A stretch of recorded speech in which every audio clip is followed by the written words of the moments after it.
Dinesh Gundu Rao, Cabinet Minister of Government of Karnataka, is joining us live. Mr. Gundu Rao, really appreciate your time. We are looking at the budget. We often see that states have certain expectations from the centre. State and centre, as is talked about often, follow the principle of cooperative federalism. What are your thoughts? See, we hope that the union government will see that they deal with all the states equitably and give each and every state equal importance and the rightful importance. Karnataka is one of the highest contributor to the central government. We are the number 2 in terms of GST collections in the country after Maharashtra. We are number 2 in terms of FDI in India after Maharashtra. And we are a massive growth engine for the center. And unfortunately, you very well know how Karnataka is being sidelined by the center, by the union government, by all their policies and the devolution and giving us grants, and so there's so many issues. So we hope now after these elections, we have finished the Lok Sabha elections, that the central government does not play partisan politics, and will, because ensuring Karnataka's growth is itself a plus for the union government. The more Karnataka grows, the better for the union government, because we end up contributing so much more to them. So we hope that they will be equitable and fair. Okay, but Mr. Gundu Rao, one argument which is often put forth by the central government is that there is a GST council, there are finance ministers, which has finance ministers from all over India, and that there is no, sidelining, as a phrase that you have used right now, per se, which is against any state. See, we know how the GST Council is functioning today.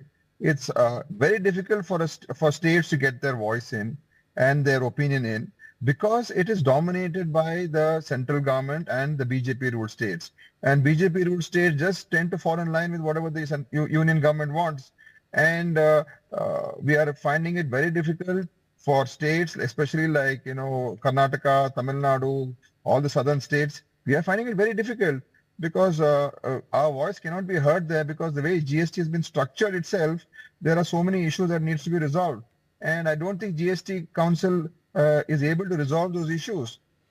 Okay, because there is this entire discussion which is ongoing, particularly with regards to jobs. The union government says that there are efforts being made to create jobs, and jobs have been created because of a massive infrastructure development which has happened in India in the last 10 years that has led to creation of jobs. As a minister in Karnataka, I'm sure you are privy to some data. What exactly is your assessment? See, Karnataka has been a developing state, and I think in terms of we're having good growth, and in terms of jobs, I think we are far better than most states in India. But I think the job problems are there even in Karnataka. It's getting more acute, and all over India, it's getting, we are seeing every day for interviews how many thousands and lakhs of people turn up. So there's a job crisis. There is no investment coming in. Private investment is hitting an all-time low. Job creation in the informal sector has been getting decimated due to the policies of the central government.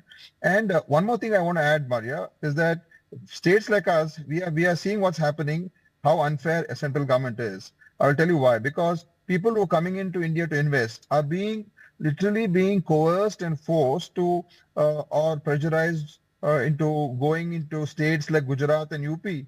Though we are doing very well, but we get information, we are coming to know that the central government is pushing big companies to invest more in Gujarat and in UP.